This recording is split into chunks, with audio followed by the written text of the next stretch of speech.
글쎄요, 이제 다음 주면 아마 윤석열 대통령이 탄핵이 되는 모양이죠. 저도 그냥 아무것도 모르고 있었는데 갑자기 우리 윤석열 총장님이 전화를 하셔서 이승만 대통령이 탄핵된 지가 올해 100년인데 또 100년 되는 해에 윤석열이가 탄핵을 당한다. 그 말씀을 하시더라고요. 이제 저는 그걸 까맣게 모르고 있는데 그래서 그 말씀을 드리면서 야, 역사라고 하는 게 참 묘하구나. 100년 만에 또 더군다나 그 이승만 1925년에 이승만 대통령이 탄핵당한 것도 3월 달이거든요. 3월 13일 날 돼서 3월 18일 날 결정되고 공포된 게 3월 23일인데 거의 날짜도 거의 비슷하게 그렇게 됐습니다. 그래서 오늘 이런 모임을 갖는다고 그래서 그냥 또 총장님이 명령하시고 해서 나왔습니다. 예. 제가 그 이승만 탄핵에 대해서 논문을 쓴 게 한 20몇 년 전인데 이제 그때는 막 그 이화장에 있는 문서를 공개를 한다고 그랬어요. 그래서 그걸 중앙일보에 그 홍석현이라고 하는 분이 50매덕을 자금을 내고 이제 그걸 주관할 사람을 유영희 교수라고 지금은 돌아가셨는데 그 한림대에 계신 분인데 이제 그분을 모셔다가 그 자료를 정리하는 사업을 맡겼어요. 근데 유영희 선생님이라고 하는 분은 본래 이쪽 공부하시는 분이 아니라 또 갑오경장 뭐 그런 거 하시는 분이신데 그래서 이제 그걸 맡아가지고 저를 부르셨어요. 그래서 그 초창기 때 제가 가서 그 자료를 꽤 많이 보고 그랬습니다. 그래서 이화장에 있는 자료를. 그래서 이제 그 자료를 보고서 이승만이 대한민국 임시정부에서 대통령 했고 탄핵당했다라고 하는 논문을 쓴 게 있거든요. 그것이 한 30년 전 되는 얘기입니다. 근데 이제, 올해 또 그렇게 돼서, 그래서 이제 오늘 드릴 말씀은 그 이승만이라고 하는 분이 대한민국 임시정부의 대통령이었지만 탄핵을 당했다. 그래서 그 과정에 대해서 말씀을 드리겠습니다. 뭐 이승만 그러면 이제 더 잘 아실 테지만 이승만은 어떻게 보면 참 우리 5천년 한국사에서 이승만 같이 운 좋은 사람이 없죠. 그러니까 우리 역사가 쭉 군주가 주인인 그런 역사였잖아요. 1910년 대한제국이 망할 때까지 군주가 주인인 역사에서 뭐 왕이나 이건 아무나 될 수 없잖아요. 근데 이제 국민이 주인인 시대로 변했죠. 이게 변하면서 이제 누구나도 대통령이 될 수 있고 그런데 그래서 국민이 주인인 이런 역사가 열리면서 제일 처음에 대통령 된 사람이 이승만이에요. 그런 거 보면 참 역사에서 좀 대단히 운이 좋은 것이고 또 같은 나라에서 대통령을 2번씩 대통령 한 사람이 없죠. 이승만이라고 하는 분은 대한민국에서 2번을 대통령을 했습니다.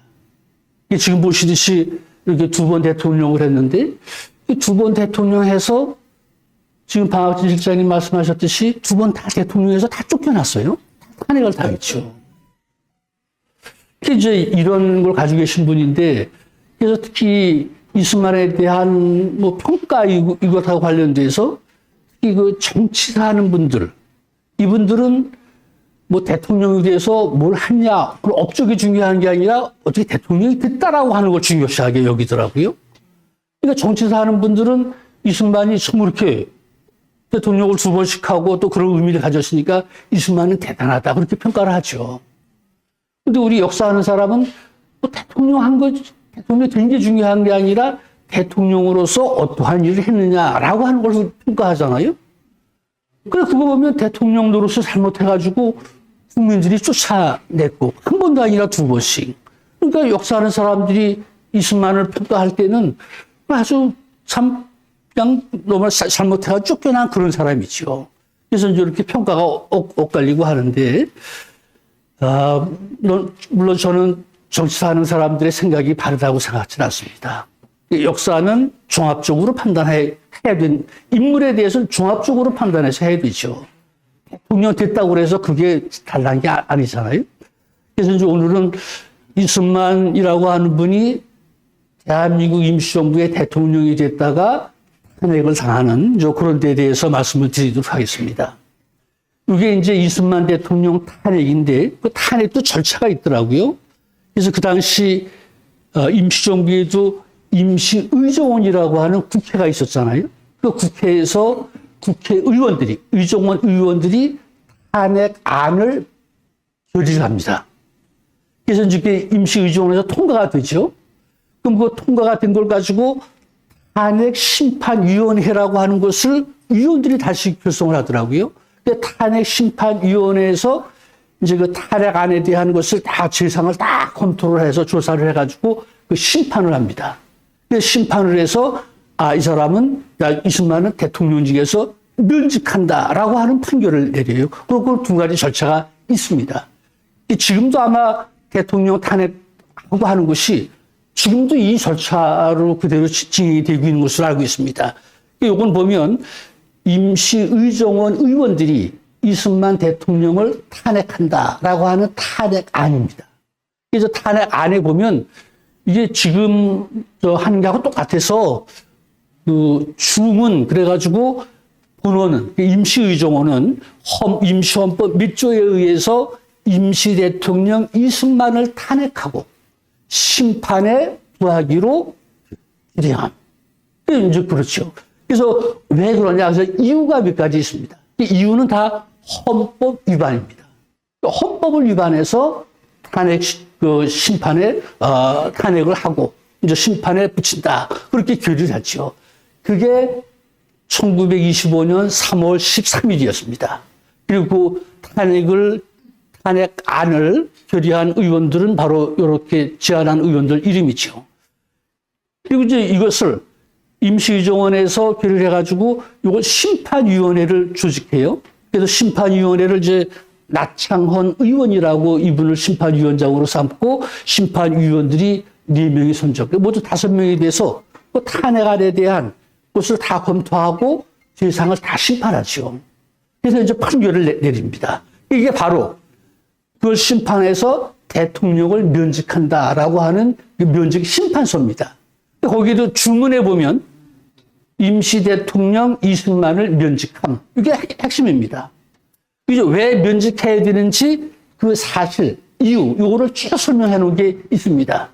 이제 쭉 설명해 놓은 걸 뭐 다 빠는 그렇지만 요즘도 보면 이제 저 뒤에 단락이 이제 위에 같이 이렇게 국정을 방해하고 또 국헌, 헌법을 부인하는 자를 단 하루라도 국가 원수에 지게 둔다는 것은 개업의 진행을 기하기가 어렵다. 그러니까 하루라도 그런 국정 잘못하고 헌법 어긴 이런 사람은 하루라도 더 두기 어렵다. 그래서 대통령을 면직하기로 했다. 그렇겠죠?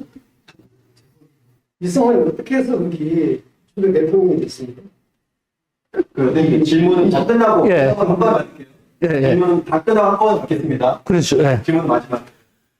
그래서 어쨌든 이게 1925년 3월 달에 임시의정원에서 대통령 탄핵안이 제의되고 대통령을 면직하기로 결의했던 그런 안입니다. 그럼 이제 이승만이 왜 그 탄핵을 당했는지라고 하는 것을 이제 말씀을 드릴 텐데, 그래서 몇 가지 사유로 말씀드릴 텐데, 이제 지금 말씀하신 대로, 이승만이가 어떻게 대통령이 됐느냐라고 하는 거죠. 우리가 특히 3.1 운동이, 3.1 독립선언서가 발표되고 전국 각지로 3.1 운동이 되면서 각지에서 대한민국 임시정부가 수립되잖아요. 그때 그 임시정부에 이제 가본지 누가 선임됐냐라고 하는 것을 보면 3.1 독립선언, 3.1 운동이 이루어지면서 우리가 그런 국민의 주인인 이런 국가 정부를 수립한다. 그때 누구를 지도자로 세워야 될 것이냐. 그때 지도자로 대체로 나선 분이 이승만, 안창호, 그 다음에 이동희 선생님이 그렇습니다. 이제 그것은 실제로 3.1 독립선언 직후에 국내 국외에서 이제 몇 개 정부가 수립되는데 임시정부가 수립되는 게 몇 군데인데 그 중에서 6개 정부가 실제로 조각 명단을 발표를 했습니다. 그 조각 명단을 다 발표하는 거 보면 6개 정부에서 다 정부의 가원으로 6개 정부에 다 포함된 인물은 이승만, 안창호 두 분입니다. 그리고 5개 정부에 포함된 것은 이동휘 이분이죠. 그래서 이렇게 독립운동을 하면서 그런 지도자로 내각지에서 선망된 인물이 이승만, 안창호, 이동휘 이 세 분이다. 물론 이제 뭐 손병희 같은 분도 뭐 포함되어 있긴 하지만 대체로 그 세 분이었습니다. 근데 요 세 분들 중에서 이제 나중에 대한민국 임시정부의 대통령으로 선출되는 분은 이승만이죠. 이분이 왜 선출됐느냐라고 하는 것은 물론 여러 가지 있지만 제가 보기에는 이승만은 미국에 가서 유학을 하고 그 당시 이승만은 자기가 미국 대통령 윌슨의 제자다. 그것도 뭐 제자 정도가 아니라 수제자다. 그렇게 해서 그렇게 소문을 냈습니다. 그래서 독립운동을 하려고 하면 특히 미국의 도움을 받으려고 하면 미국과 가까운 인사가 필요하겠죠. 그래서 이승만을 대통령으로 선출한 거다. 이제 그렇게 생각이 됩니다. 그래서 이제 어쨌든 이제 지금 질문에 대한 답은 그렇습니다. 근데 이제 이승만을 대통령으로 선출해서 이승만이 임시정부의 대통령이지만 이제 요 과정 중에서 쭉 얘기가 되겠는데 이승만이 대통령으로서 여러 가지 흠결도 그렇고 또 그 행정 정무를 보는 것도 그렇고 여러 가지 문제가 많죠. 그래서 이제 그런 것들이 다 이승만이 탄핵되는 사유가 됐는데 이제 그 중에 몇 가지가 있습니다. 그래서 우선 탄핵되는 사유 중에 하나가 위임 통치를 청원한 것입니다. 이거 위임 통치 청원은 잘 아시지만 1차 세계대전이 끝나고 파리에서 강화회의가 열리잖아요. 그때 이제 상해에서도 대표를 보내고 연해주에서도 대표를 보내고 미주에서도 대표를 보내죠. 상해에서 보낸 것은 김규식이라고 하는 분이 갔고 연해주는 윤회 고창일 이분이 이제 대표를 해서 갔지만 출발했지만 도착하지 못했고 미국에서는 그 당시 미국의 대한민국민회라고 하는 단체에서 그래서 이승만, 정한경, 민찬호 이 세 분을 뽑아서 대표를 보내기로 했습니다. 근데 이제 못 가게 됐잖아요. 뭐 비자 문제 때문에 그런 걸로 못 가게 됐습니다. 못 가게 되니까 이승만, 정한경 이 분들이 미국 대통령 윌슨에게다가 청구서를 제출했습니다. 그래서 우리를 국제연맹, 그 당시 국제연맹의 위임 통치 하에 둬달라. 그래서 지금 우리가 일본한테 지배를 받고 있는데 일본 대신에 국제연맹에서 우리 한국을 통치해달라. 라고 하는 것을 윌슨한테 제의했습니다. 그것이 이제 위임 통치죠. 국제연맹에다가 우리를 대신 통치하게 해달라고 하는 그런 안을, 청원을 제출했습니다. 그것이 1919년 2월 25일 날 있었던 일입니다. 그러니까 3.1 독립선언 있기 전이죠. 임시정부가 수립되기 전입니다. 이제 그런 일이 있었습니다. 이제 그것인데 이것이 왜 문제가 되느냐 하면 이제 1919년 4월 달에 대한민국 임시정부를 수립하기 위해서 상해에서 이제 29명들이 먼저 모이잖아요. 모여서 거기서 국호도 결정하고 또 뭐 국무총리도 선출하고 이제 그런 절차가 있었잖아요. 29명에 모였을 때 국호를 대한민국으로 정하는 거 다 통과가 됐습니다. 이제 다음에 그런 국무총리를 누구로 선출할 것이냐라고 하는 게 나왔을 때 이제 서로 그 당시 29명이 모여서 구두 입으로 나는 누구 추천한다 이렇게 추천을 하지요. 그래서 이승만이 추천이 됐습니다. 이승만이 추천이 됐을 때 그때 그 29명 중에 한 분이었던 신채호 선생이 이승만에 대해서 반대를 합니다. 반대하는 이유가 여기 보면 이승만은 위임 통치, 자치 문제를 제창하던 그런 사람이다. 그래 그런 사람을 국무총리에 선임한다고 하는 것은 그건 안 됐다. 그래서 반대를 했습니다. 이것은 임시의정원 회의록에 나와 있는 내용입니다. 근데 실제로 회의에 참석했던 그 여운형 이런 사람들에 보면 그 실제로 거기서 있었던 그 멘트는 신채호 선생은 이승만은 이완용보다 더 큰 욕적이다. 이완용은 있는 나라를 팔아먹은 놈인데 이승만은 있지도 않은 나라를 팔아먹은 사람이다. 이런 사람은, 이런 놈을 어떻게 더 국무총리로 선출하느냐. 그래가지고 단재 신채호 선생이 반대를 하는 것이죠. 그 반대하는 것은 이제 우리가 일제한테 나라를 뺏겨서 독립운동, 특히 독립운동을 총괄하는 그런 기구를 설립해서 독립운동을 해야 될 최고 지도자를 뽑는 것인데 거기에 위임 통치 청원하고 국제연맹이 우리를 통치해달라 이런 걸 청원하는 사람, 이런 사람을 어떻게 최고 수단으로 앉힐 수 있냐. 단체 신채호 선생은 그런 논리죠. 그런 사람은 자격이 없다. 최고 독립운동을 총괄하고 지휘할 수 있는 그런 책임자가 되어서는 안 된다. 단체 신채호 선생의 논리는 그거였습니다. 그래가지고 반대를 했습니다. 근데 투표를 해보니까 이승만이 국무총리로 선출이 됐어요.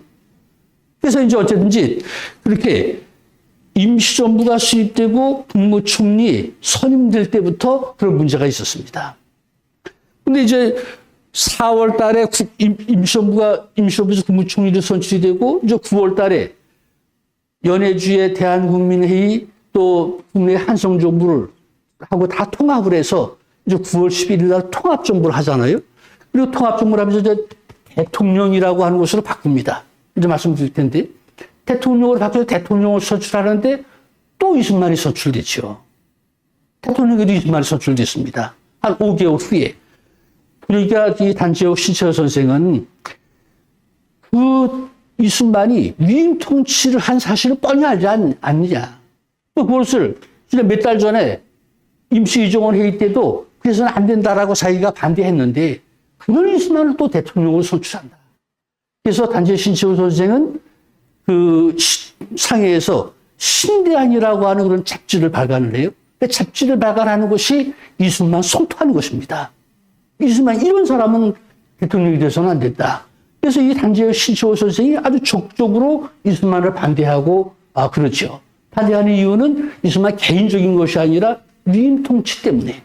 그래서 이 위임 통치 문제는 그래서 이 이승만을 탄핵시키는 아주 주요한 그런 요인이 됐습니다. 그 단재 신채호 선생만 아니라 국무총리였던 이동휘 선생도 마찬가지입니다. 이동휘 선생은 잘 아시지만 그 연해주 지역에 가서 독립운동하고 하시던 분이잖아요. 이분이 이제 상해 대한민국 임시정부에서 대통령인 이승만, 국무총리는 이동휘를 선출했죠. 이동휘 선생은 연해주에서 그 소식을 듣고서 국무총리에 부임하기 위해서 상해로 왔습니다. 이제 연해주에서 상해로 와가지고서 와서 들으니까 이승만이가 위임 통치를 청원했다. 그것 때문에 문제가 있다라고 하는 소식을 듣게 되죠. 그러니까 그 이동휘 선생 생각에도 이런 사람은 그래서 요건 이동휘 선생 그대로 멘트입니다. 그 독립 정신이 불철주한 썩은 대가리다. 이런 사람이 어떻게 임시정부의 대통령이 되고 독립운동을 총괄 지휘할 그럴 지도자가 되냐. 그래서 나는 그런 이승만 밑에서는 나 총리할 수 없다. 그래가지고 상해로 왔는데 국무총리에 취임을 안 해요. 그래서 실제로 보면 1919년 9월 11일 날 시정부가 다 통합하고 대통령, 국무총리, 각부 총장들 다 뽑아놨는데 선출해놨는데 취임을 안 합니다. 취임하는 것은 11월 3일 날 정식으로 취임을 해요. 국무총리가. 한 2달 이상을 취임을 안 하고 있는 것이죠. 안 하는 것은 바로 이승만의 그런 위임 통치 청원, 이게 문제가 됐던 것이죠. 그래서 결국 그 이동휘를 가서 설득하고 총장으로 선임된 사람들을 가서 설득하고 취임하라고 그걸 종용한 사람이 홍진이라고 하는 분입니다.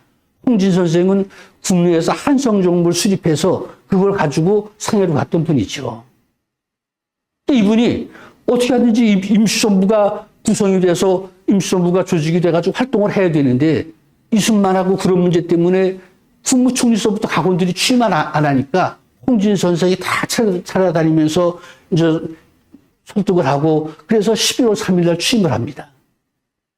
이제 바로 그래서 단지 신채호 선생만 아니라 국무총리 이동휘 선생도 마찬가지고 그 상해나 중국에서 활동하던 독립운동가들이 거의 다 그런 생각입니다.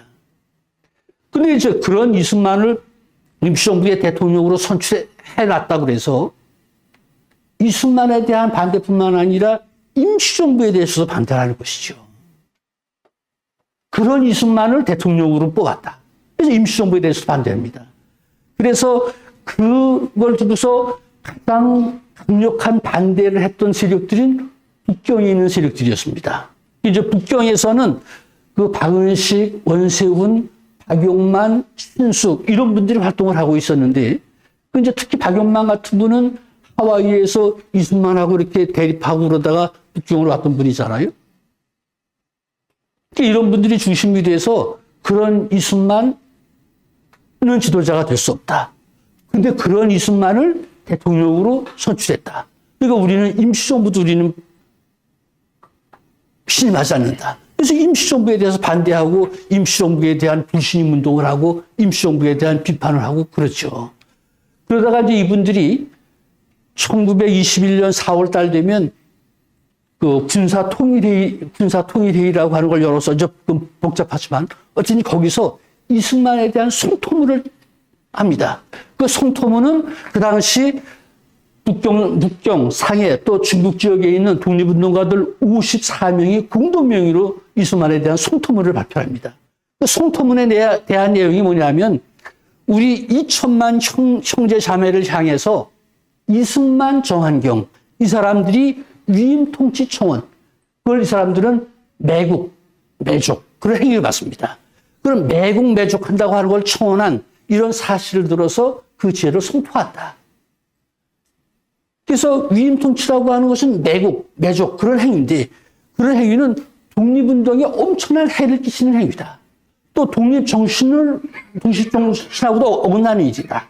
또 독립운동을 위해서도 이건 용서할 수 없다. 그래서 이승만, 정한경 이 사람을 추토하지 않으면 안 된다. 그래서 성토문을 냈죠. 거기에 중국 지역에서 활동하던 54명이 다 서명을 해가지고 공동성명을 발표합니다. 이것뿐만 아니라 대한민국 임시정부도 부정하고 임시의정원도 부정하고 대통령으로 선출했던 임시의정원도 부정하고 임시정부도 부정하고 그렇죠. 그래서 북경에서 그걸 성토문하고 임시정부, 임시의정원 불신임하는 그런 결의안을 다 채택을 해가지고 그걸 상해로 보냅니다. 상해로 보낼 때 그걸 들고서 상해까지 왔던 사람이 신성모라고 하는 사람이, 신성모는 나중에 대한민국 정부 되고 나서 이승만 밑에서 국방부장하는 사람이잖아요. 그 신성모가 그때 나이가 19살인데 그걸 북경에서 들고서 상해까지 가서 전달해 준 사람이 신성모입니다. 나중에 한 30년 후에는 어떻게 이승만하고 붙어가지고서 이제 그렇게 되라고. 그래서 이 얘기는 지금 말씀은 어쨌든 그 위임 통치가 큰 문제가 돼서 대한민국 임시정부가 수립될 때부터 문제가 됐고 또 독립운동 진영에서도 그 위임 통치 문제 가지고 엄청나게 크게 문제가 됐다. 그래서 이승만을 성토하고 이러는 것까지 독립운동계에서 그런 일이 있었다라고 하는 것이죠. 그러면 이제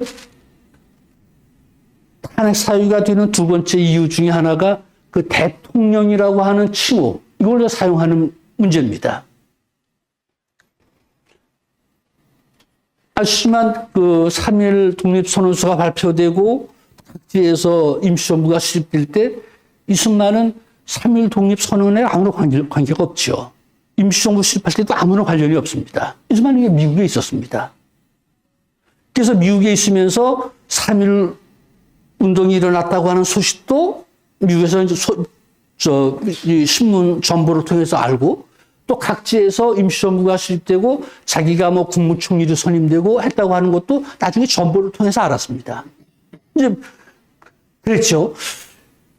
그 소식을 듣고 나서 이승만이 미국에서 이제 그 임시정부 그 수반으로서 활동을 하죠.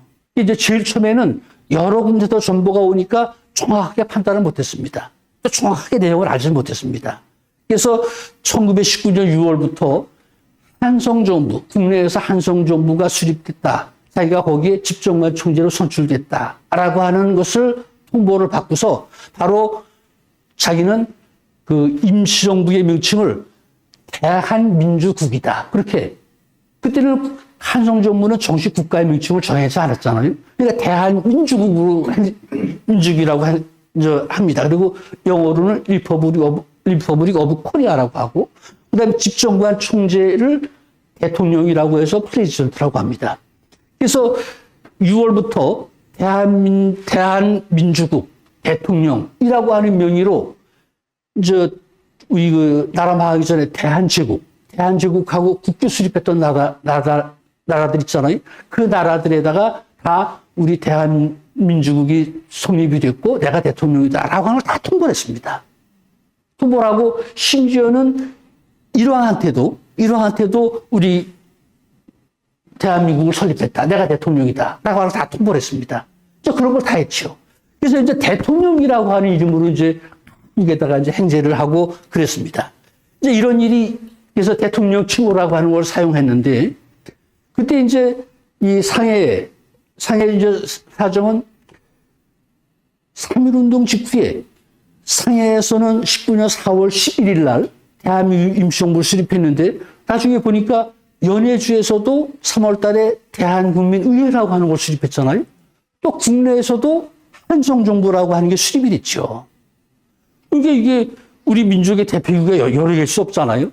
그러니까 상해에 왔던 그 당시 상해에서 대한민국 임시정부의 내무총장이었던 조선 안창호 선생이 미국에서 좀 와가지고 보니까 전부가 세 개죠. 그러니까 러시아의 연해주의 대한국민의회하고 세 정부를 합치기로 해서 그 통합운동을 조선 안창호 선생이 추진하고 있습니다. 추진하고 있는데 이승만은 미국에서 대통령 칭호를 사용하는 것이죠. 그러니까 이제 도산 안창호 선생이 이승만한테 편지를 보냅니다. 대통령 칭호를 사용하지 말라고. 그래서 안창호 선생은 이승만한테 어느 정부에서나 대통령이라고 한 일이 없는데 그래서 이승만 당신은 대통령이 아닙니다. 지금은 집정관 총재의 직명을 가지고 정부를 대표해야 된다. 만일에 헌법을 개정하지 않고 대통령 행사를 하게 되면 헌법 위반이고 또 새 정부를 통일해야 되는데 통일할 때 통일하고 새 정부가 통일해서는 행정수반 명칭을 어떻게 할 거냐 정해야 되잖아요. 새 정부가 상해에는 국무총리고 한성정부는 수반 명칭이 집정관 총재고 또 연해주 대한국민의회는 무슨 정통령이고 다 틀리죠. 그걸 통일해야 되는데 대통령 행사를 미리 하고 있으면 안 되잖아요. 그러니까 그걸 헌법을 만들어서 대통령 칭호를 부여할 때까지는 대통령 칭호를 사용하지 말라. 이제 그렇게 편지를 보냅니다. 그런데 여기 이승만이 답신을 보내와요. 답신을 보내오는 게 내가 이미 대통령 명의로 각국의 국서를 다 보냈다. 그런데 지금 대통령 명칭을 변경하지 못하겠다. 만일 우리끼리 떠들어서 행동일치하지 못한 게 알려지면 독립운동의 방해가 될 것이니 그걸 당신 나라가 다 책임 일수고다. 다시는 대통령 칭호 문제를 떠들지 마. 그래서 자기는 대통령 이름을 계속 행사하겠다라고 하는 것이죠. 이승만이 그렇게 고집을 피고 하니까 도산 안창호 선생이 거기를 막을 재간이 없잖아요. 그래서 도산 안창호 선생은 새 정부를 통합을 추진하면서 이승만이 대통령으로 행사할 수 있도록 그런 조치를 마련해 줍니다. 그래서 새 정부 통합을 추진하면서 이제 하나가 새 정부의 정통정부, 정통성을 어디다 두느냐. 그건 국내에서 한성정부, 이승만을 집정관 총재로 했던 한성정부의 정통성을 둔다. 또 나름 이유가 있죠. 국내에서 수립된 것이고, 국민들 기반 위에 수립된 것이고, 그런 이유는 있습니다. 그래서 어쨌든지 도산 안창호 선생은 이승만에게 그걸 부여하려고 하면 한성정부의 정통성을 둬야 된다. 라고 해서 새 정부 통합할 때 정통성은 한성정부에 준다라고 하는 것을 합의를 이끌어냈습니다. 그리고 이제 대통령이라고 하는 칭호를 하려고 하면 헌법을 바꿔야 되잖아요. 그러니까 헌법을 개정했습니다. 그래서 헌법을 개정해서 헌법은 대통령제로 만들었죠. 그래서 그걸 1919년 9월 11일 날 헌법을 발표를 했습니다. 그래서 도산 안창호 선생은 그렇게 정부를 개조하고 헌법을 개정해서 대통령 칭호를 사용하도록 허락을 했습니다. 그리고 이제 임시정원에서 대통령을 선출하니까 또 이승만이 대통령으로 선출이 됐죠. 그래서 어쩐지 이승만이 대통령으로 선출이 됐습니다. 그래서 도산 안창호 선생은 그런 일을 해놓은 것이죠. 실제로 정부를 개조하고 헌법을 개정해서 합법적으로 대통령 칭호를 사용할 수 있도록 다 조치를 마련해 놨는데 그다음부터는 이승만은 대통령 칭호를 안 사용하고 집정관 총재 명칭을 사용합니다. 그래서 다시 자세한 내용은 편지로 있는데 도산 안창호 선생한테 왜 한성중 정부의 집정관 총재인데 왜 그걸 마음대로 대통령으로 바꾸냐. 그리고 집정관 총재 명칭을 그대로 사용을 해요. 그 이유를 이승만이나 누구도 직접 얘기한 것이 없지만 나중에 그 하와이에서 이승만을 옹호하는 잡지로 태평양 잡지라고 하는 잡지가 나오는데 거기에는 글들이 실립니다. 거기에 보면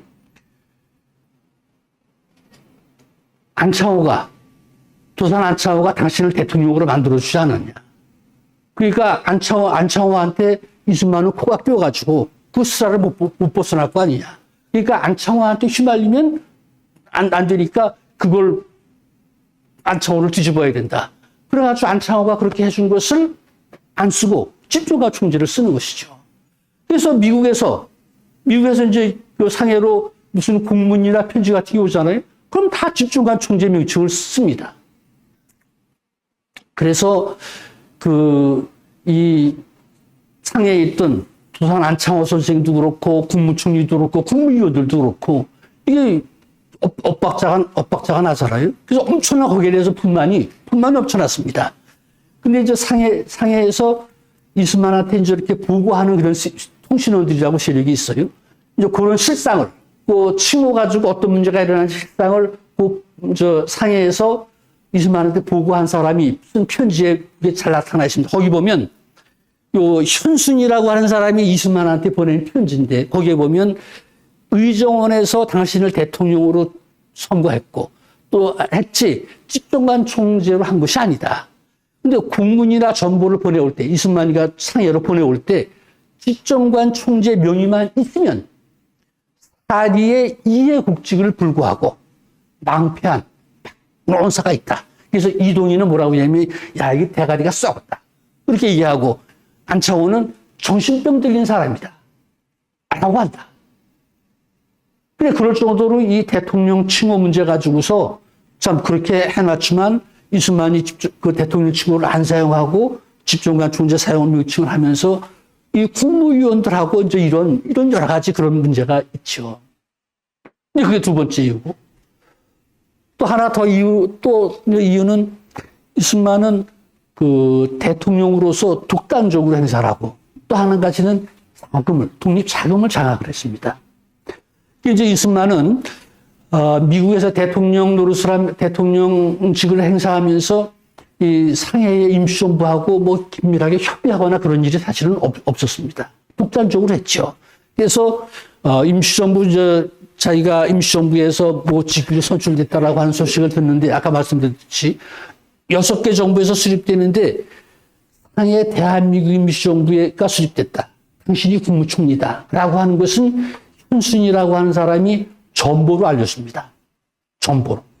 근데 그때 이제 전보도 그 영문으로 돼 있어서 우리말로 번역하기에 대한민국 임시정부 이런 표현이 잘 없죠. 이제 그랬고 또 한성정부에서 집정관 총재로 선출됐다고 하는 것은 그 신영호라고 하는 사람이 그 문건을 가지고 배를 타고 미국으로 갑니다. 그래서 5월 말에 이승만을 만나서 당신이 한성정부의 집정관 총재로 선출됐다라고 알려주죠.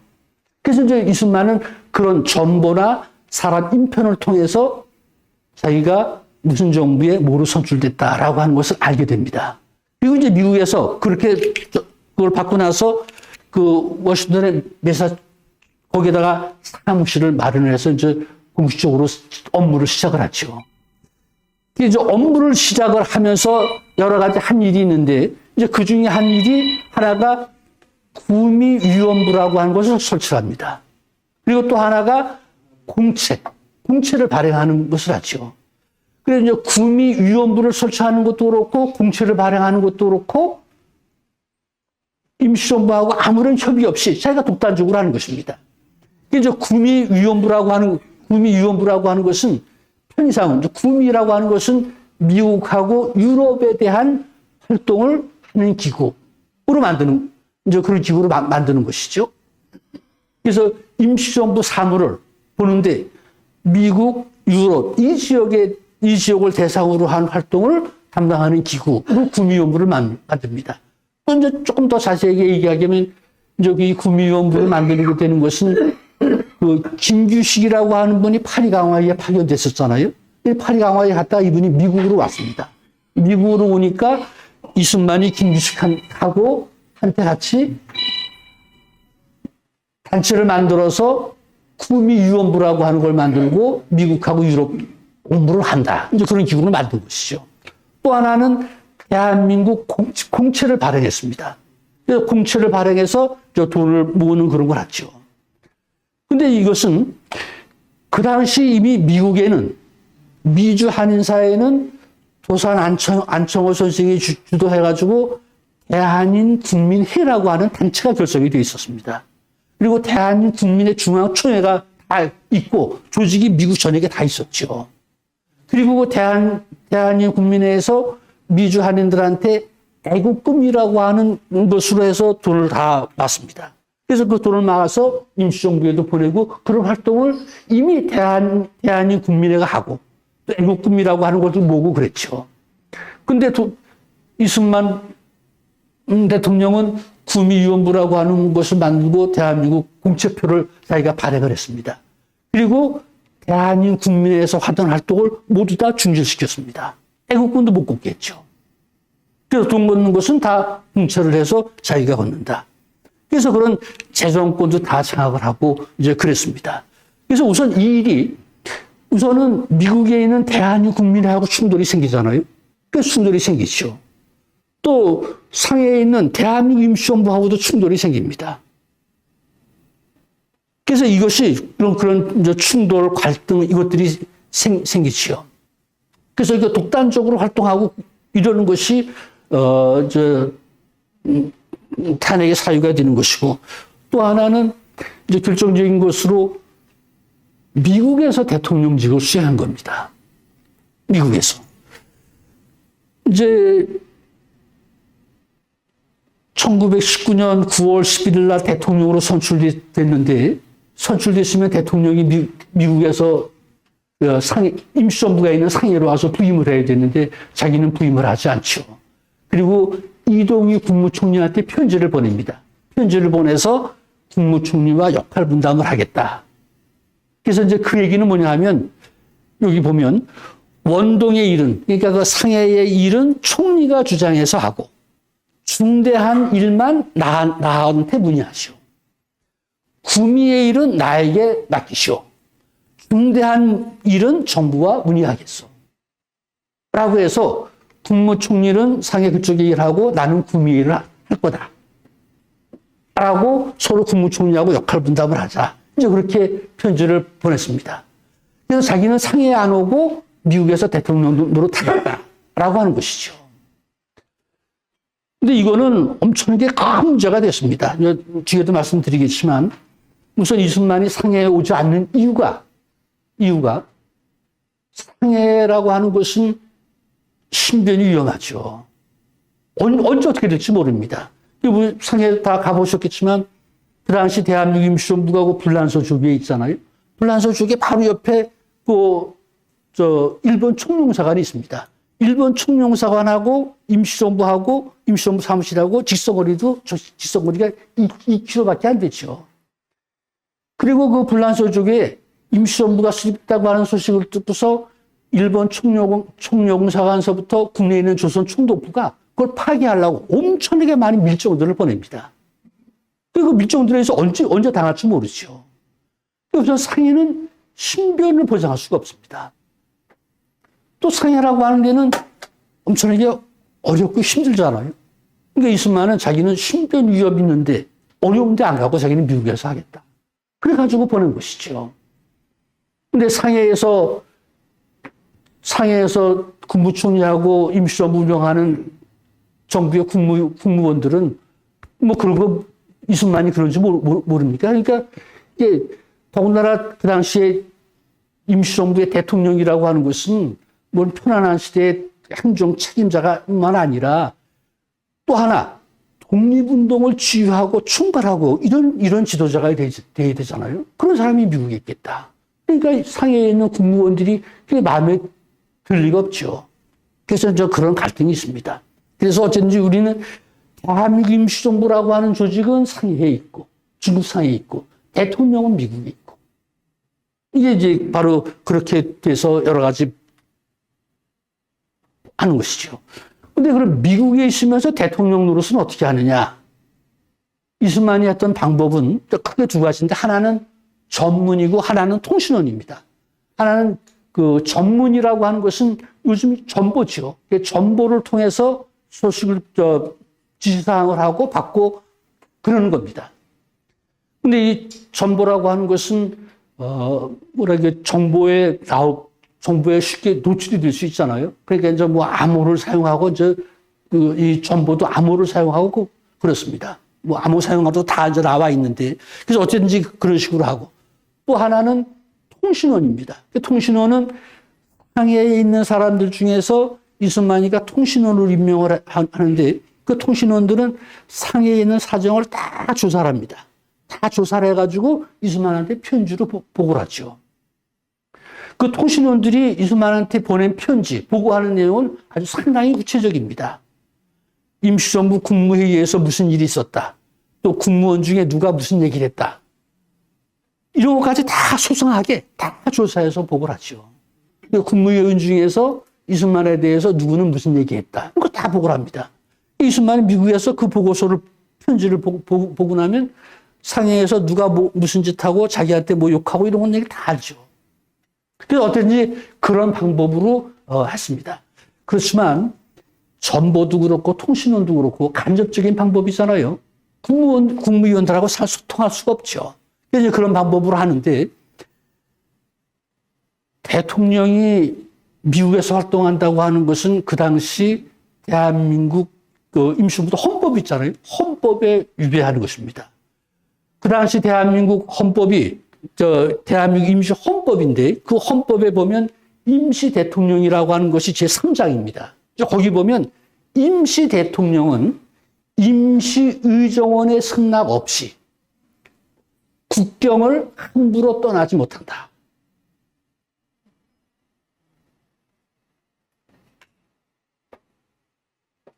이게 법에 그렇게 되어 있습니다. 그런데 대통령은 상해에 오지를 않는 것이죠. 헌법 자체를 위반하는 것이죠. 그러니까 이제 의정원에서, 그 당시 국회에서, 이게 법은 이렇게 되어 있는데 대통령이 미국에 있으면서 안 오니까 대통령이 와야 된다. 그래가지고 계속 의정원에서는 대통령이 상해에 부임해야 된다라고 하는 그런 부임안을 의정원에서 제출하고 그럽니다. 그래도 이승만은 오질 않았습니다. 그래서 이제 그러다가 결국 그 요구가 빗발치니까 결국 그걸 못 이기고서 이승만이 상해를 부임하죠. 그게 1920년 12월 5일 날입니다. 근데 1919년에 대한민국 임시정부가 수립되잖아요. 1년 반 지나서 1920년 12월 5일 날 의정원이냐 빗발치게 상해 부임하라고 요구하니까 그걸 못 견뎌서 이제 상해에 오는 겁니다. 상해에 왔을 때 이제 상해에서는 이승만 대통령이 왔다고 그러니까 엄청나게 그걸 큰 기대도 하고 환영회도 해주고 그랬습니다. 이게 이제 대통령 왔을 때 상해 교민단에서 환영해주는 그런 사진이죠. 그 당시 독립신문에서는 뭐 전면에 이승만 사진을 걸어놓고 대통령 상해에 오시도다 뭐 어쩌고저쩌고 엄청나게 큰 기대를 걸고 그랬습니다. 그래서 이렇게 환영회도 해주고 그 다음에 이제 1921년 1월 1일 날 임시정부, 임시의정원 분들이 이제 신년식을 하고서 다 찍은 사진입니다. 보면 이게 이제 이승만 대통령이고 국무총리 이동이고 손정도 목사, 임시의정원 의장이고 국회의장이고 이제 그렇죠. 그래서 식구들이 다 모여서 사진을 찍었습니다. 그래서 이제 이때부터 대통령이 참석해서 임시정부 국무회의가 열리는 것이죠. 국무회의를 대통령이 주관해서 국무회의를 열고 그럽니다. 그래서 이제 임시정부가 정상적으로 대통령이 참석해서 정상적으로 돌아가기 시작을 했습니다. 근데 대통령이 와서 임시정부가 잘 돌아갈 줄 알았는데 대통령이 와서 국무회의를 제일 처음 시작하면서부터 국무총리, 국무위원들하고 엄청난 견해 차이가 있습니다. 그래서 갈등을 보이기 시작하죠. 그래서 이제 21년 신년 축하식 하고 나서 이제 공식적으로 하는데 그때 임시정부가 해결해야 될 뭐 여러 가지 문제들이 있죠. 이런 문제들이 있는데 이런 문제들이 서로 대통령하고 국무총리, 국무위원들하고 그냥 의견 차이가 심합니다. 그런 내용들을 다 지금 이게 시간이 그래서 그런데 그래서 어떤지 그런 차이가 있어서 그래서 21년 1월서부터 이제 국무회의를 시작했는데 1월 말쯤 가면 국무총리 이동희가 나 저런 이수만 하고 나 같이 활동 못한다. 국무총리를 사임을 해요. 이동희만 사임하는 것이 아니라 김규식, 노백민, 안창호 이런 사람들 다 사퇴를 합니다. 국무위원들이 다 사퇴를 하죠. 이수만하고 같이 못하겠다라고 사퇴를 합니다. 그것은 결국 대통령이 상에 와서 부임해서 국무위원들하고 이제 함께 일을 하기 시작했는데 일 시작하자마자 서로 의견 차이로 해서 국무위원들이 자기가 사퇴하는 것입니다. 이제 사퇴만 하는 것이 아니라 그 국무위원들이 대통령한테도 사퇴를 요구합니다. 이제 노백민 같은 경우는 미국에 있으면서 그 이수만하고 상당히 가까웠던 분이죠. 이분은 국무총리인데 이분이 이제 와서 이수만 하는 짓거리를 보고서 나는 이수만 밑에서 국무총장이 아니다. 나는 한성 정부의 국무총장이다. 나는 시베리아로 간다. 그러면서 이수만하고 난 이제 결별한다. 그러면서 이수만 당신도 사퇴하라. 라고 요구를 하죠. 도산 안창호 선생도 이수만한테 사퇴를 사직을 권유합니다. 도산 안창호 선생은 이수만한테 위임 통치 문제가 엄청나게 심각한데 그냥 당신이 대통령 자리에 있다가는 좋지 않은 꼴을 당할 거다. 또 잘못하면 축출하는 그런 일이 올 수도 있을 거다. 그러니까 그렇게 어려운 그런 꼴 당하지 말고 자발적으로 사퇴하라, 사직하라. 그러니까 도산 안창호는 그런 얘기를 하죠. 그러니까 국무위원들이 사퇴하면서 대통령 사퇴도 요구하고 도산 안창호도 이수만한테 사직을 권고하고 하니까 이수만도 나도 그럼 그래 나도 사퇴하겠습니다. 그리고 대통령 사직을 선고합니다. 그리고 이제 통신원 역할을 하던 장붕이라고 하는 분하고 같이 그냥 상에서 남경으로 가버리죠. 자기도 사직하기로 합니다. 그리고 이제 그랬는데 바로 한 달도 안 돼서 사직을 번복을 하는 거죠. 그리고 자기한테 사퇴하라고 또 자기를 반대하고 이런 세력들한테 이제 저항하는 이제 그걸 만듭니다. 그래서 저 사직을 번복하는 이유가 내가 추하면 내가 이제 사직을 하게 되면 소수인의 말로 내가 사직을 하게 되는 것이다. 이거 국민대회나 국무원이나 의정원에서 탄핵을 하면 그때서야 나는 나가겠다. 사직을 번복하는 겁니다. 그리고 나서 이동희가 국무총리 사직을 했잖아요. 뭐 노백민 또 김규식 이런 분들 다 사퇴했잖아요. 그러니까 그런 사퇴한 국무위원들을 다 면직 처리시켰습니다. 그리고 이제 국무총리로 신규식을 법무총장 하던 신규식을 당신이 국무총리 대리하시오. 그리고 누구를 이제 갖다 총장으로 앉히죠. 그래서 이제 다시 자기가 사퇴를 번복하고 정부에 들어왔습니다. 들어온 것뿐만 아니라 자기를 반대하는 세력한테 대항하기 위해서 그런 세력을 결집하죠. 그 세력을 결집한 그 조직으로 협성회라고 하는 단체를 만듭니다. 근데 이 협성회라고 하는 것은 이승만이 그 배제학당을 다녔잖아요. 그 배제학당을 다닐 때 그 학생들하고 아주 토론해야 하는 그런 단체로 만들었던 게 협성회입니다. 그래서 그런 협성회라고 하는 단체를 만들어서 자기 이승만을 옹호하는 세력들을 만들어서 이승만을 반대하는 세력들한테 대항하는 것이죠. 그래서 이승만은 사직을 번복하고 자기를 반대하는 세력한테 대항하기 위해서 자기를 중심 옹호하는 이런 세력들한테 단체를 만들고 이제 이런 일을 벌인 것이죠.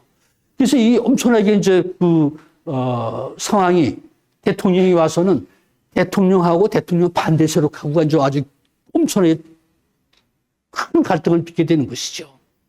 그때 이제 북경에서 신채호, 아까 말씀드렸던 그런 분들이 이승만에 대해서 사퇴를 요구하는, 임시정부 사퇴를 요구하는 그런 요구를 하고 손통을 발표하고 막 그럽니다. 그래도 이승만은 사직을 안 하죠.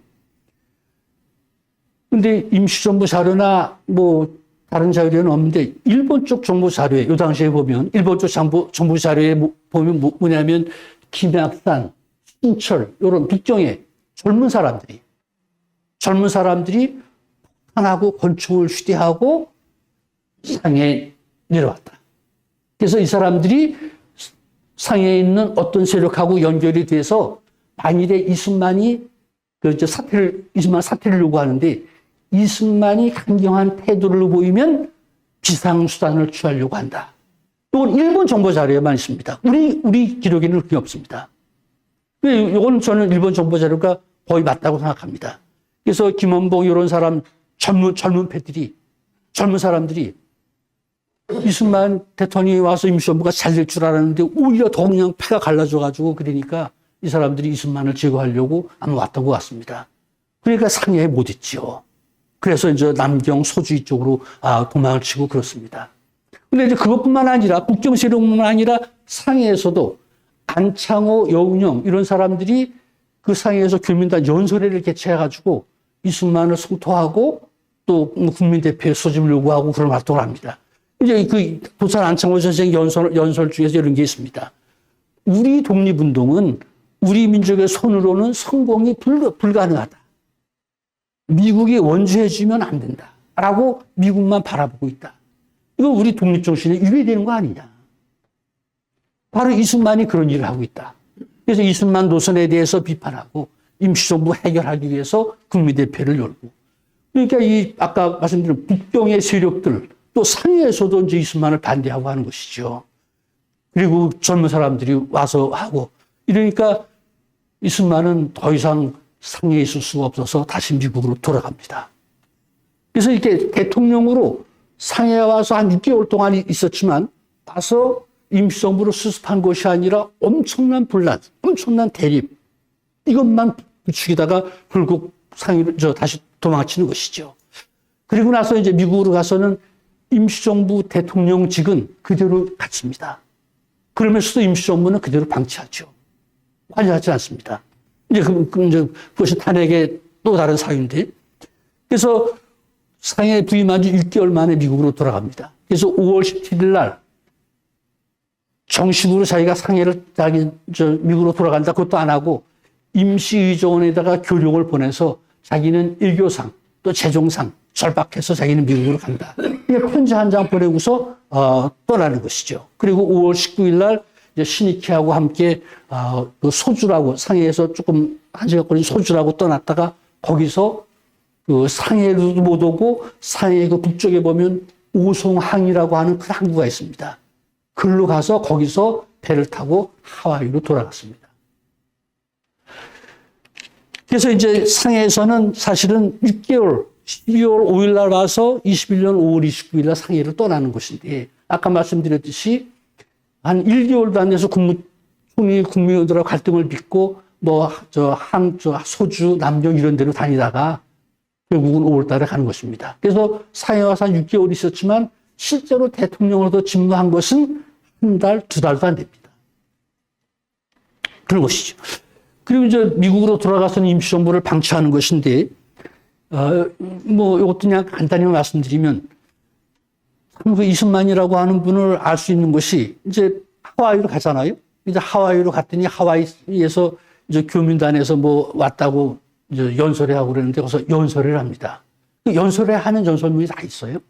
거기 보면 어떻게 참 그럴 수 있나 싶을 정도인데 거기 가보면 이제 하와이 도착해서 거기 가서 연설할 때 참 상해 가봤더니 임시정부가 참 너무나 서로 간에 다 통합도 안 되고 여러 가지 그래서 문제가 많다. 그래서 참 임시정부가 절망적이다. 근데 그렇다고 해서 임시정부를 그냥 놔둘 수는 없고 어떻게 하든지 임시정부는 유지해야 된다. 그리고 내가 대통령이 돼야 된다. 그래서 대통령 사직하라고 그런 것도 있었지만 국내 사람들이 내가 대통령을 계속 해야 되고 계속 그런다. 왜 내가 대통령을 계속 할 수, 임시정부는 유지해야 되고, 나는 대통령을 계속 해야 된다. 라고 하는 것입니다. 그래서 거기도 뭐 그렇게 하는 게 아니라, 거기는 다 내용을, 자기가 대통령 사직하라고 그래서 정말 유족한 사람들한테 자기 넘기고 사직하려고 그랬는데, 국내에 있는 사람들이 나를 대통령 계속 해야 된다고 그래서 그냥 나는 계속 해야 되겠다. 이제 그런 얘기도 하고. 그러면서 임시정부는 어떻게든지 유지해야 되는데, 그러려면 우리 하와이 교포들의 적극적인 협조가 필요하다. 그러면서 자기가 그 상해 가서 보니까 정부와 가원들이 그런 고심을 생각하면 참 너무나 비통하더라. 그 가원들이 엄동설한인데 입을 옷이 없고 먹을 것이 없다. 그런데도 이 사람들이 정부의 위신을 지키기 위해서 또 일자한테 그런 실상이 알려지지 않기 위해서 그건 얘기를 못하고 있다. 그래서 임시정부는 엄청나게 그렇게 어렵다. 근데 우리 하와이 교포들이 그걸 할 수 있도록 해야 된다. 그래가지고 연설을 그렇게 합니다.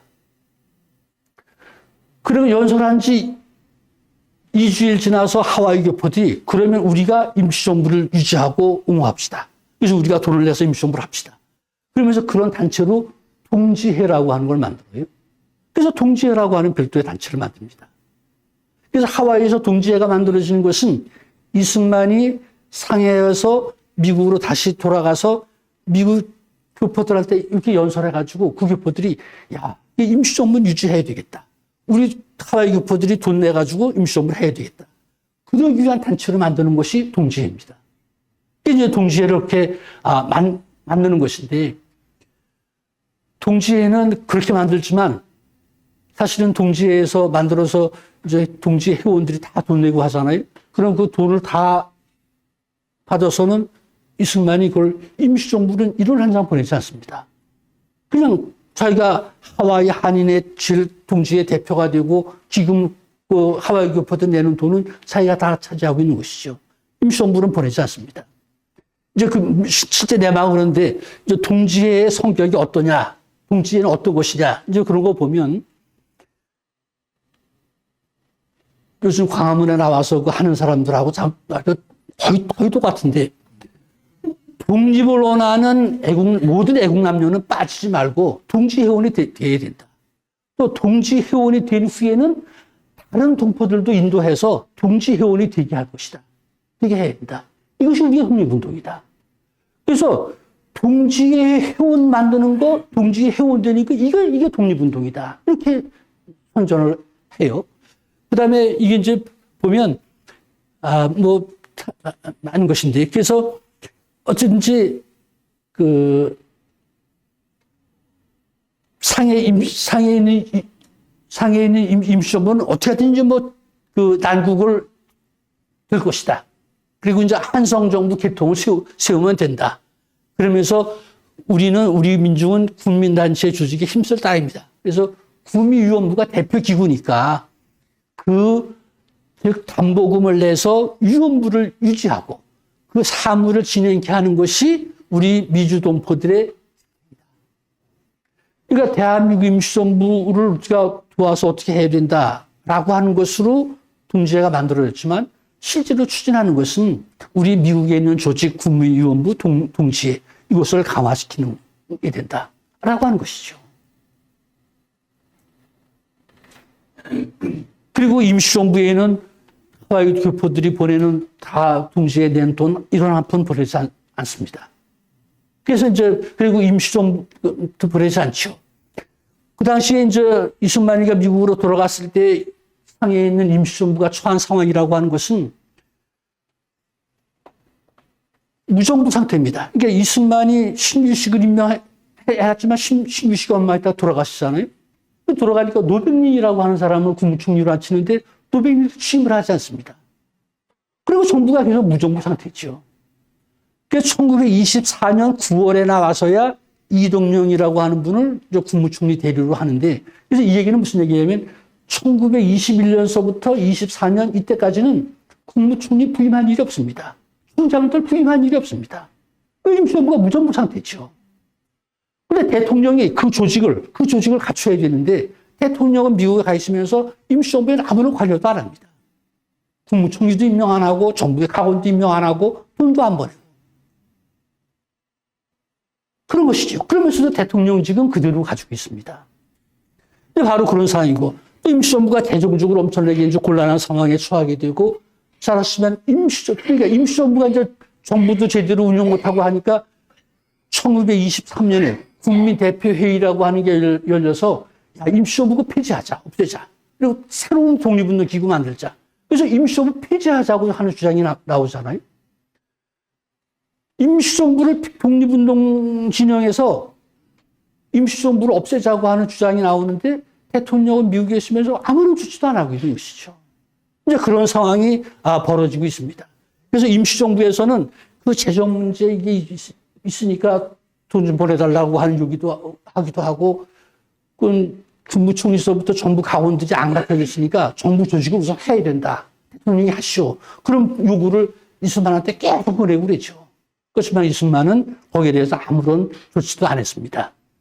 그런 임시정부 요구에 대해서 미국에 있던 대통령이 어떤 반응을 취했냐. 이제 거기에 보면 이승만이 보낸 편지 있습니다. 그리고 이승만이 이제 이때 국무원 제공에게라고 임시정부에서 자꾸 요구를 해오니까 거기에 편지를 보낸 것이죠.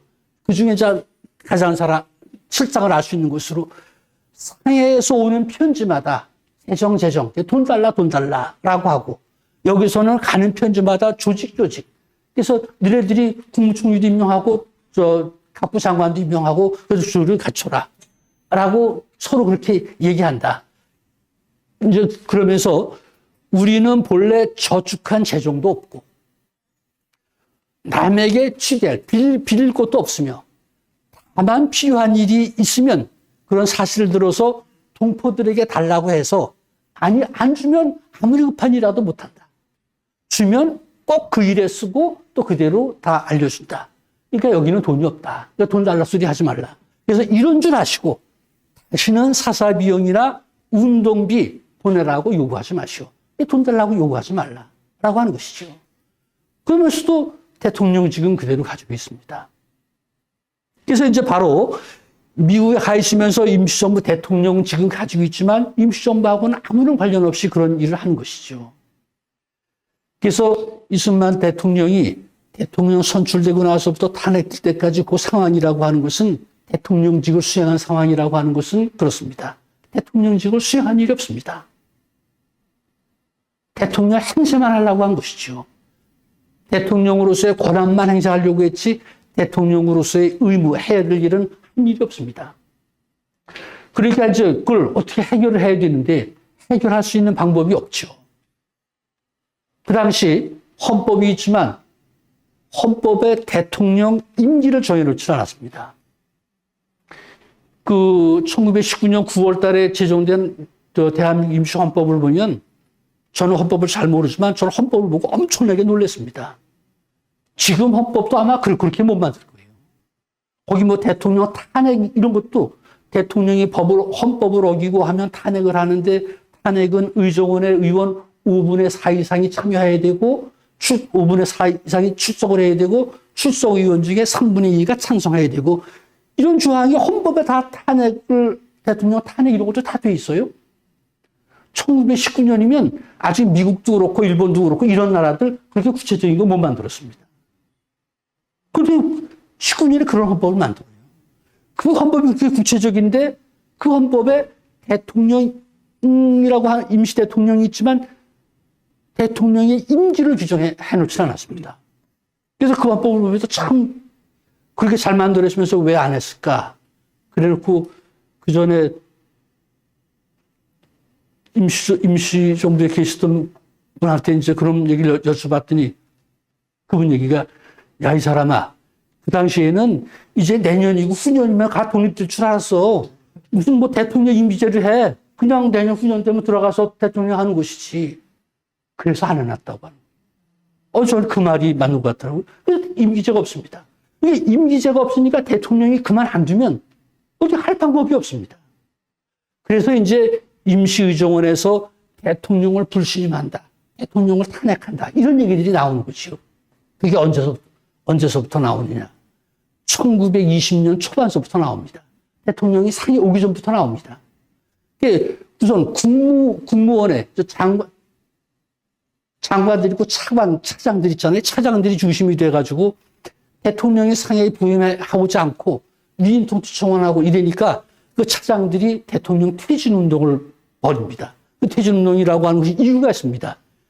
우리 신성한 독립 사업에 불신성한 위임 통치나 청원하고 이런 인물이 첫 자리에 있으면 정신상 불가하다. 또 외교와 미주사의 행정에 통일을 방해하며 대사 진행에 반행한다. 미국에서 구미위원부를 멋대로 만들어가지고 한다. 또 이런 이유로 해서 그 대통령 퇴진을 해야 된다고 운동을 해요. 차장들이 이러니까 도산 안창호 이런 선생들이 그 차장한테 가서 말립니다. 말려서 이건 실행이 못됐어요. 그리고 나서 이제 22년 되면 의정원 의원에서 대통령하고 국무위원들 모두 불신임안을 제출합니다. 그것은 인민의 10만 결여, 전국 수습 능력 부족.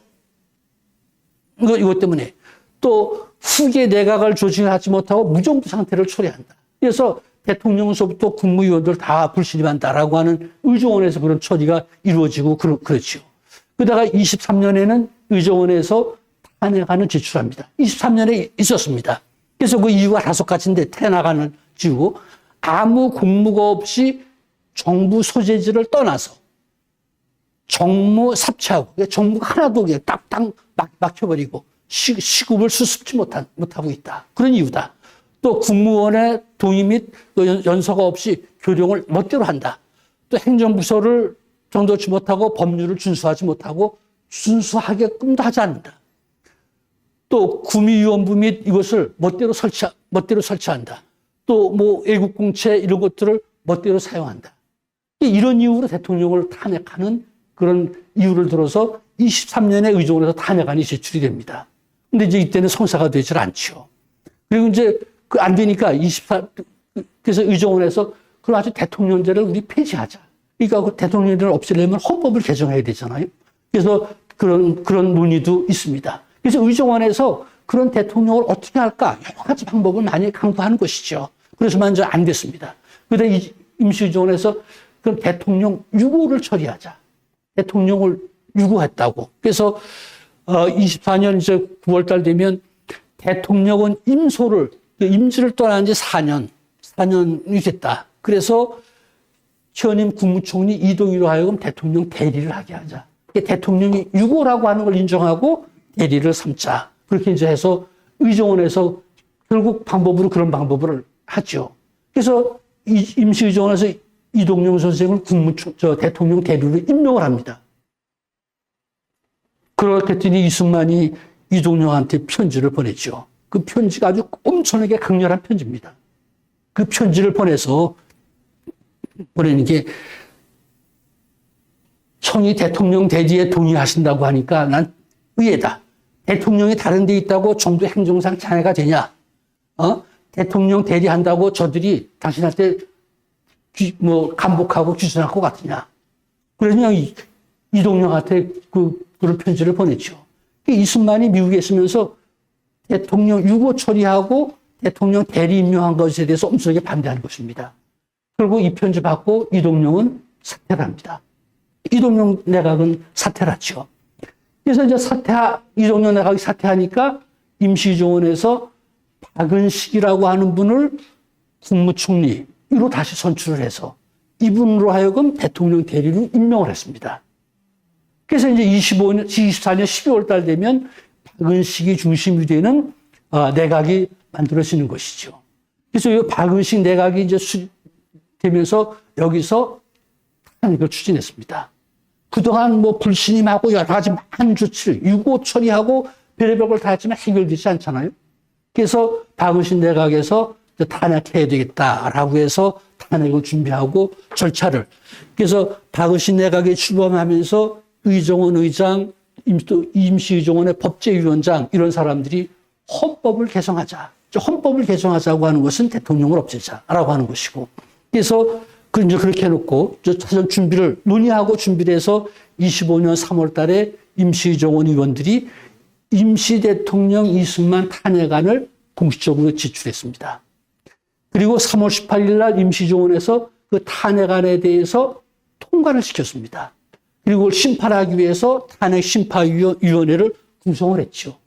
그래서 그 탄핵심판위원회에서 탄핵안을 가지고 다 심사를 해서 결국 3월 23일 날 대통령에 대한 면직을 처리했습니다. 그래서 대통령을 탄핵을 시켰습니다. 이것이 이제 바로 이승만 대통령이 탄핵당한 것이죠. 이것이 이제 탄핵당했을 때 독립신문에서 그 대통령 탄핵안 통과, 또 대통령 이승만 면직, 또 신대통령 선거. 그래서 이승만 대통령 면직 처리하고 바로 임시정원에서 다음 대통령을 선출했습니다. 다음 대통령에는 박은식 선생이 대통령으로 선출됐죠. 그런 과정을 독립신문 호에나 또 임시정부 공보나 이런 데 다 게재했습니다. 그래서 이승만 대통령은 1925년 3월 23일 날 그 당시 국회였던 대한민국 임시의정원에서 공식적으로 탄핵을 당한 것이죠.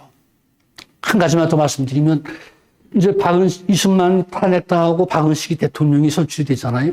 대통령이 선출되고 나서 박은식이 이승만한테 편지를 보냈습니다.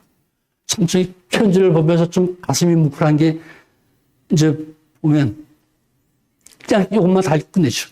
박은식이 뭐라고 했냐면 저는 보잘것없는 유생일 뿐입니다.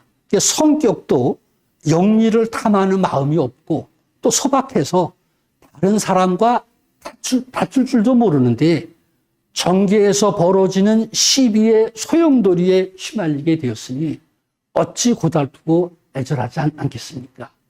그러면서 지금 전국의 변화는, 지금 이게 대통령 탄핵하고 이런 변화는 태좌는 이제 이승만을 가리키는 거죠.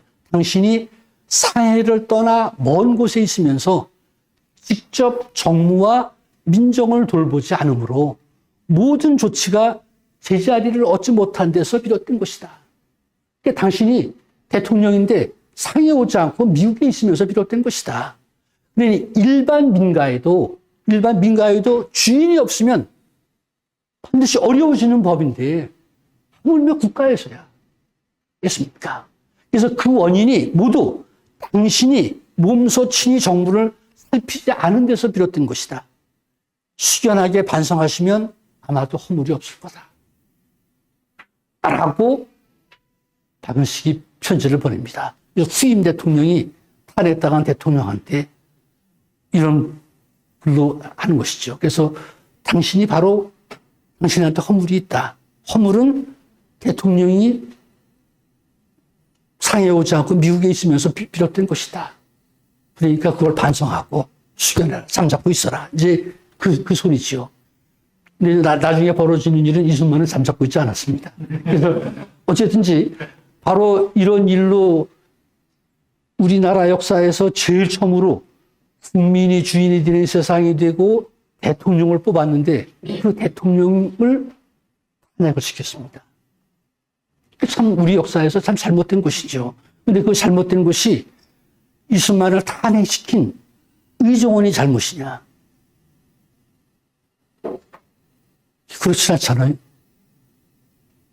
대통령이 대통령으로서의 권한만 행사하려고 대통령 의무를 행사하려고 하지 않고 대통령이 공무가 아니라 사적인 것을 취하고 지금 그 과정을 쭉 보면 지금 대통령하고 똑같습니다. 참 어떻게. 그래서 이 지금 대통령이 이승만 대통령한테 그런 걸 다 보고서 하는 것인지.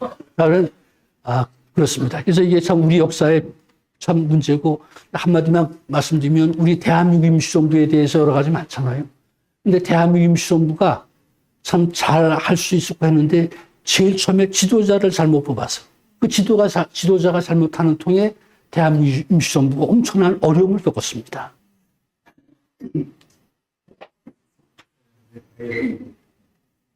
네, 이상으로 마치겠습니다. 네, 감사합니다.